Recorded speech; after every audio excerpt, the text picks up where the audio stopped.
তো ও অনেক ভারী ছিল আমার হাজবেন্ড। তো ছাত্র জনতা তো আসলে ওইভাবে নিতে পারে না। কতক্ষণ নিয়ে যাওয়া যায় হাসপাতালে। তো আসলে হাসপাতালে নিতে নিতে আমাদের অনেক দেরি হয়ে গেছিল।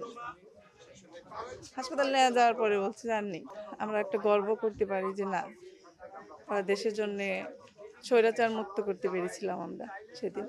আমার হাজবেন্ড 5ই আগস্ট বেলা 12টায় মারা গিয়েছে ফার্মগেটে, বিজয় সরণি মোড়ে। আমাদের এক একটা সচিবালয়ে এক একটা দপ্তরে গিয়ে গিয়ে ঘুরেছে, জানেন যে এটার পিছনে অনেক শ্রম লাগছে আমাদের। তো আজকে আমাদের মনে হয় যে আমরা সেইটা পেয়েছি। আজকে 10 জনের ডিএনএ টেস্ট করবে শুনছেন, তো ভালো একটা টিম আসছে। আশা করি সবারটাই আমরা পরিচয় পাবো, সবাই একটা করে পরিচয় পেয়ে যাক, এটা চাই আসলে।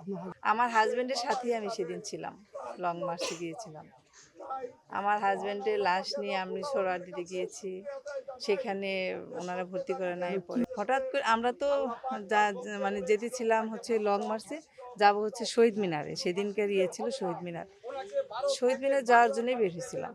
হঠাৎ করে ওই মুহূর্তটা আমরা পার হয়েছি, সামনে গিয়েছি, হঠাৎ করে ওই যে টিয়ার গ্যাস মারে না, সেই টিয়ার গ্যাসে আসার পরে আমার চোখ টোক, মানে আমি আর তাকাতে পারতেছি না।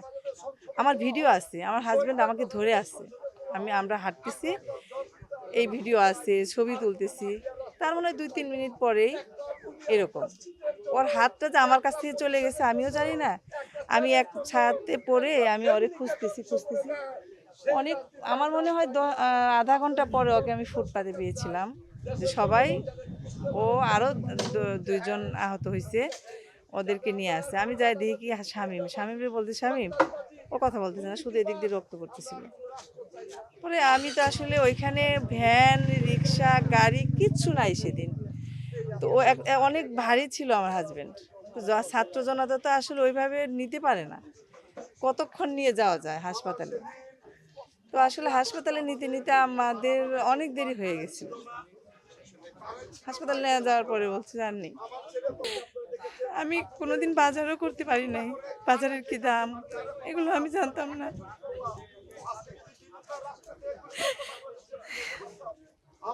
আমি প্রত্যেকটা সেকেন্ড তাকে অনুভব করি, প্রত্যেকটা সেকেন্ড। আমাকে কখনোই সে কোনো কিছু করতে দিত না, আমার সব কিছু করতে হয় এখন।